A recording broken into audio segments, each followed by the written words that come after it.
All right, have and have not fans. Now, I must say that I watched the new episode Undercover Vice around 12:15 this morning. I wasn't able to watch it at the 9 p.m. airing because I was actually working on a bigger project about Candace. That video will be dropping soon, but I have to say that this was probably my favorite. Well, no. This was my favorite episode so far this season. I personally give it a ranking of a 9 out of 10 for the season so far. I mean, I think the first episode I gave it like a 7 out of 10. Episode 2 was 8.5, but I give this one a solid 9. And the reason I feel like it's not a perfect one is because Hannah got on my nerves during, the ironic part, Hannah got on my nerves during the opening scene of the episode, and then Candace got on my nerve during the ending of the episode, where she not only, again, just blamed Hannah for the whole situation of, if you try to protect him, if you tried everything to save him, how come he took the bullets but you didn't? And then she threw Benny up under the bus as well for just saying, you're the one that made me give custody of my child to her. And I will admit, Candace did make a good point. If he was in foster care, he would be alive. And that goes to show that, even though Candace was a terrible mother, she did want him in foster care out of spite in a way, because she said, I'd rather put him in foster care than to live with your crazy behind. And if you're wondering why I'm not saying the other words, I had a conversation with YouTube about monetization, and they check for a lot of things, so I got to be careful about what I say, even if I am quoting an episode, but whatever. Now, what I'm saying here is Quincy Jr. really reminds me of Amanda in the fact that if he was in foster care, he would most likely be alive. If Amanda was institutionalized, like Catherine suggested, she would be alive as well. So, hey, take that for what it is. But the ending is what everyone's talking about. The fact that Candace's father is on the show, and I did a video about that about 3 months ago. And I'll have that linked at the end of this video. Now, what I'm saying is, on this particular episode, let's just do a quick rundown. Now, this video, again, is just going to be talking about the episode, open discussion. I will be doing branched off videos about Candace's father, is Melissa pregnant, things like that, because there were some important things dropped in the show. Now, I talked about one of the low points being Hannah lashing out at Benny. What made me so annoyed about this scene, and I think I even mentioned this in one of my videos from last week, that in the opening, I want Benny and Hannah to have a conversation where Hannah actually hears what happened instead of lashing out at Benny, which is exactly what we didn't get, because Benny could barely get 2 words in, because, again, he was acting like Benny acted 2 ways. One, like a child that just got his hand caught in the cookie jar, and also as somebody who's just so annoyed with Hannah just going on about Veronica. And it's just like, well, Benny risked his life to save a stranger. That's why I wish Mitch showed up. And another reason I'm annoyed is that Candace just lashed out at Mitch. It's like, oh, so you know her too. It's like, wait, what happened? And I'm like, he just got here. Let him explain, because that's why I like Mitch so much. He doesn't stand around and just let the characters go back and forth. He's the knife cutter in terms of tension. He's just the tension cutter in terms of, like, look, there's no reason to going back and forth because one character won't say anything and the other character's just badgering him on. He's like, hey, look, here's what happened. And I want him to say, well, yeah, me and Benny were driving and we just saw this vehicle overturn, and then we went to go save whoever it was. And that's exactly what happened, but Hannah wasn't wanting to hear any of that. It's just like, why you keep grabbing that snake by the tail? She's evil. She's going to cut you down. She needs somebody. She's calling for you. Where's her husband? I'm just like, oh, my God. But you know what?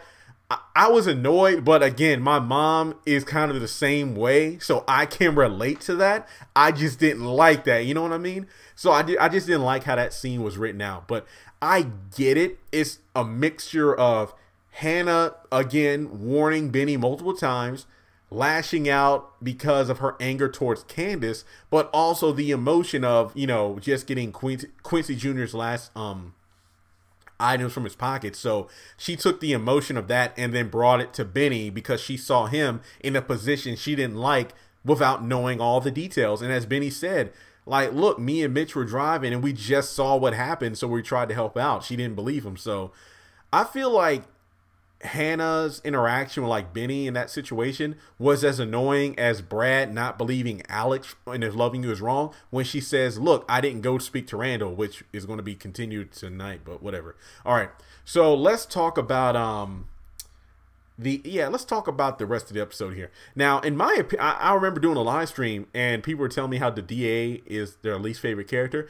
I actually love George in this episode. The reason why is because George, to me, represented the audience in terms of breaking down stuff we know, but just talking about how crazy it is, how we have these two families that are crumbling and hate each other, and how can we put this together for a solid case. So I'm actually interested to see how he's going to put everything together. I think he said he needed to get DNA or something like that, but I'm interested in seeing how he's going to put together a case so strong that even Veronica can't penetrate it. I want to see this. This is what I want to see. Somebody who isn't afraid of Veronica, but recognizes that, okay, I just can't go in there with what we have now. Even though it is strong evidence, we need something that's ironclad that nothing can penetrate through. So I did like that. And again, just the fact he was sitting with Jeffrey, talking with him, and it really was like cut out of a scene from If Loving You Is Wrong, where we have Kelly in jail for Travis's murder, and she's like, I'm not speaking without a lawyer. So it's kind of the same thing. Yeah, that's right. Her and Jeffrey are both in jail for murder, and they won't speak without a lawyer. Yeah. Well, there you go. And what's her name? Sarah is the kind of like the assistant of George. So we know that Jim is going to try to, use his womanly wiles on her. So what I'm saying is I want to see how things are going to play out with Jim next week, because everything he's tried is literally blown up in his face without working. So I want to see how this one's going to fail. I did like Oscar's brief cameo. It was like, I'd go over there if I were you. So that was pretty funny. Let's see here. So we got that. I feel like Erica is falling for David. I literally do. I know I keep saying this, but I look at Erica and David, and if you remember the Disney movie Hercules, you know how Meg was working for Hades in order to sabotage Hercules, but she said like, look, I don't want to hurt you. I feel like the same thing's kind of happening here with David and Erica. And it's like, so are you sure about moving in with me? And she's just like, look, I'll just go. I don't know where I'll go, but hey. I feel a sense of hesitation, and then her running from the cops is kind of like, is she putting on an act? Does she think it's a link to the whole death of Warlock thing, or was she just, again, playing an actress, so to speak? And then the fact that David pretty much is leaving for a while. I think during David's absence, that's when Candace is going to show up at the house. That's what I think. Because there is the scene in the extended trailer where Candace does drive up to David's new house and Erica meets her at the door. So I wonder how the $100,000 is going to work. Does she still have David's credit card and give that to Candace? We'll just have to wait and see. Now, what I want to talk about next is, let's see here. Just briefly, we do see that Justin and Wyatt are going to get into it eventually in the next episode preview. Wyatt is like poking fun at Justin, saying, Jeffrey, just tell him about our relationship. He's literally just playing Justin to get him angry, and that's when Justin's going to come over and fight him. So we'll just have to wait and see how that plays out. All right, so then we have the handyman situation, and I love how George is kind of like breaking the fourth wall, telling Sarah how crazy everything is. I feel like the handyman is in way over his head. It's like, look, Catherine, and I think he said even Miss Harrington is trying to hook me up with somebody, and it's just like, Catherine is giving the news about Veronica being in an accident. It's just like, oh, I'll call her later, and the handyman's like, okay. And then he knows that Catherine's trying to hook him up with Hannah, and he goes over there to fix the sink, which Catherine, quote unquote, broke herself on purpose. And it's like, oh no, she has to go to the morgue. And I'm just like, she has lost a grandson. So I feel like this character just came into a situation he doesn't even know what to think of it. So I could definitely understand that. Let's see. So we got Catherine, and Oscar, Jim. Yeah, I don't think Jim was in this episode physically. He was just over the phone, correct? So I think the Landon and Charles scene, Landon's pretty much pulling a Maggie Day here, where he's falling for the candidate and it's probably going to blow up in his face. And correct me if I'm wrong, but doesn't Charles know that Landon is gay anyway? So I don't know why Landon is suddenly trying to, get close to him. Not to mention he knows that he's in the Candace, so I don't know what's going on there. And I did sense the disappointment in Landon when he was kind of shocked that Charles wasn't drunk after all those shots. And as he said, I've outdrank people 3 times my size. And Landon was kind of like, oh. So I'm guessing he's kind of surprised that he isn't a Jeffrey, because I believe there was that time where he, what is it called? The Artesian is the name of the hotel. It's like where he and Jeffrey had a bunch of shots, and he was trying to, you know, seduce him, but it didn't work. Now, when it comes to, let's see. Yeah, the undercover vice party of the episode, Leonardo. I mean, that was just wow. I mean, look, I'm not a vice. I never been trying to go for a woman like that. But even I can tell that was really stiff and awkward, to the point where it's pretty obvious that even if you aren't somebody committing a crime, you could probably tell he was a cop. So that was pretty interesting.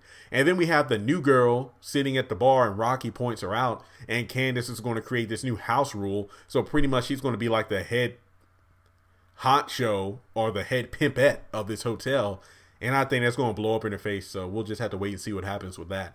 And I believe it happens next week when she slaps her. So I'm guessing that she confronts her in her hotel room and then tells her about the new rules, so to speak.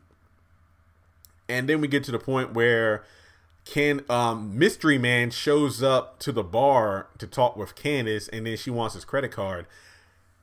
Not much to say there. I mean, it was pretty interesting, but some people were pointing out that was foreshadowing for that being her father. I don't really think so. I mean, if you didn't know any better, he's just another good-looking, rich-looking, or a successful-looking kind of guy who sees an attractive person at a bar. So the bigger question is he Vice? I don't know. I thought that was a good theory. Then we get to the end of the episode where Candace was really annoying, in my opinion, blaming Hannah again. And then when she threw Benny up under the bus, and I talked about that earlier, I believe. So, oh, sheesh. Now, what I'm thinking here is that I love the part where, well, actually, I'll say that for the next video. But the fact that her father walked in and that was the cliffhanger, I needed something to shut up Candace. And then the fact that Hannah did that, that was my favorite part. I love that. And then, you know what, I'll just say it here. The fact that she goes into the history of her father and how she didn't want Candace when she was younger. When Hannah was younger and she was pregnant, I like that because, again, I hate to say that I love seeing people hurt, but Candace just needs a wake-up call. So I feel like that was it. But I feel like this is going to send Candace off the deep end and make her make even more dumb mistakes. So we'll get into that later. But for now, I definitely think this episode is worthy of a 9 out of 10. I feel like the weak points was Hannah at the beginning and Candace at the end. The Charles and Landon thing, I don't really know what they're doing with that, but we'll just have to wait and see. So in my opinion, I think this was a solid episode. Definitely my favorite so far out of the season. So if you have any further thoughts on the episode, let me know in the comment section below. And trust and believe, there are plenty of videos and live streams that will go on between now and next Tuesday. And also, Black Lightning is pretty big. If I'm not mistaken, I was on Twitter last night. Between 9 and 11 o'clock, I did not see the haves and the have-not trending.